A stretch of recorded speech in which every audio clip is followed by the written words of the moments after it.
साथ ही साथ गवर्नमेंट ने अपने नोटिफिकेशन के अंदर यह कहा है कि प्रतीकात्मक तरीके से आप कुर्बानी करें। प्रतीकात्मक मतलब यह है कि आप सोच लीजिएगा कि आपने कुर्बानी कर लिए है करके।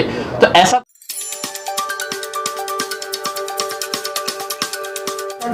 जैसा कि आप सबको मालूम है, 1 अगस्त से पूरे अगस्त महीने में सभी धर्मियों के बड़े बड़े त्यौहार आ रहे हैं और इसी बीच हम कोरोना के साथ भी युद्ध कर रहे हैं।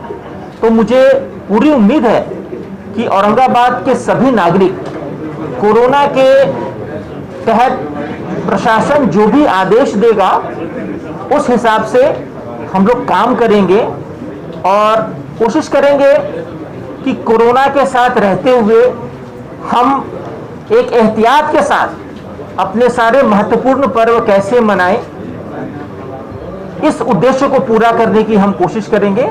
और मुझे पूरा विश्वास है, पूरा भरोसा है कि हमें इसमें सफलता मिलेगी। धन्यवाद। देखिए, 1 तारीख के दिन इंशाल्लाह ईद उल अजहा मनाई जाएगी। पिछले 4 महीनों से औरंगाबाद की आवाम ने पूरी तरह से प्रशासन का, पुलिस डिपार्टमेंट का साथ देते आए हैं और हमें खुशी है कि प्रशासन और पुलिस ने पिछले 4 महीनों के अंदर इस तरह का काम किया है।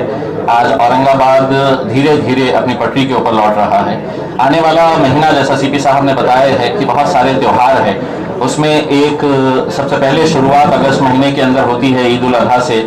उसके बाद श्रावण का महीना त्यौहार आता है, फिर उसके बाद गणपति का जो हिंदू भाइयों के लिए बहुत बड़ा त्यौहार है वो आ रहा है। मुहर्रम हमारे शिया भाइयों के लिए बहुत बड़ा त्यौहार है। तो ये सब त्योहारों को देखते हुए हम चाह रहे हैं कि अब चूंकि बाजारें खुल गए हैं, मार्केट खुल रहा है धीरे धीरे, तो हम चाहते हैं कि इबादत गाहें भी खोली जाए, ताकि उसमें सिर्फ मस्जिदों की बात नहीं कर रहे हम, मंदिर, गिरजाघर हो या गुरुद्वारा हो, ये तमाम जो धार्मिक स्थल है ये सब खोले जाए।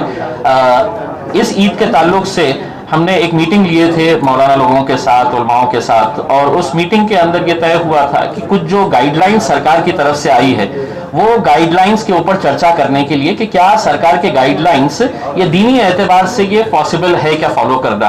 उसमें एक ये था कि ऑनलाइन है तो आप जानवरों की फरोख्त कर सकते, खरीद सकते हैं।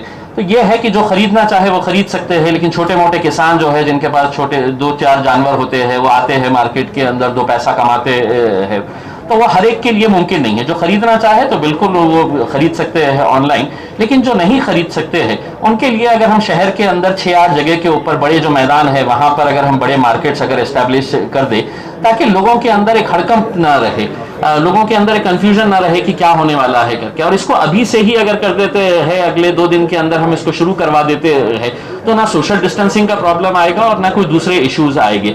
साथ ही साथ पिछले 4 महीनों के अंदर चूंकि तमाम इबादत गाहें बंद थी, तो अब ये मांग उठने लगी है कि कम से कम ईद की नमाज ईदगाह के अंदर पढ़ने की इजाजत दी जाए, जो भी कंडीशंस रहेगी। अब दूसरे मुल्कों के अंदर देख रहे हैं हम कि इबादत गाहें खोल दी गई है, कंडीशंस के साथ किया जा रहा है उसको फॉलो, तो वो कंडीशंस को फॉलो करते हुए अब नमाज जो है वो उसको ईदगाह के अंदर पढ़ने की इजाजत मिले, ये मांग तमाम उलमाए कराम की है।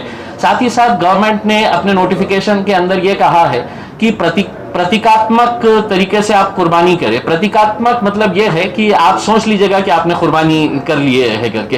तो ऐसा तो मुमकिन नहीं हो सकता है। अब ये किसी ना किसी ने है तो सरकार से ये सवाल उठाना चाहिए था, लेकिन नहीं उठाए, तो आज हम इसके जरिए ये उठाना चाहते हैं कि आप हमें एक्सप्लेन करिए कि प्रतीकात्मक कैसा होता है करके। तो ये सब चीजें मुद्दे थे, उसके ऊपर चर्चा हुई, पुलिस डिपार्टमेंट ने पूरे तरीके से सुना है और हमें यकीन है कि पुलिस डिपार्टमेंट जो लोगों की भावना है उसको सरकार तक पहुंचाकर जिस तरीके से फेस्टिवल्स कई सालों से, कई सदियों से हम लोग मनाते आ रहे हैं, उसी तरह से अब ये दोबारा जिंदगी को शुरू की जाए है, यही अपील है। Thank you. Thank you.